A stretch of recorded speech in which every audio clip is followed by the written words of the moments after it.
আসসালামু আলাইকুম দর্শক, আজকে পেঁয়াজের ভিডিও নিয়ে হাজির হয়েছি। ভিডিওটি ভালো লাগলে সবাই চ্যানেলটি সাবস্ক্রাইব করে রাখবেন এবং যারা নতুন দর্শক হচ্ছেন তারা দ্রুত সাবস্ক্রাইব করে নিন। যারা এই ভিডিওটি দেখবেন তাদেরকে অসংখ্য ধন্যবাদ। বর্তমান পেঁয়াজের দাম ১৬০০ থেকে ১৮০০ টাকা। আজকের বাজার ভারতীয় পেঁয়াজ বন্ধ করে দিছে, তাই পেঁয়াজের দাম প্রচুর পরিমাণে বাড়লো।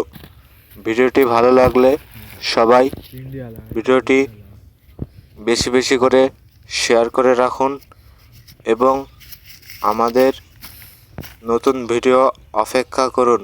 ভিডিওটি ভালো লাগলে চ্যানেলটি সাবস্ক্রাইব করে রাখুন এবং পাশে অল বাটনটি বাজিয়ে রাখুন। ধন্যবাদ সবাইকে।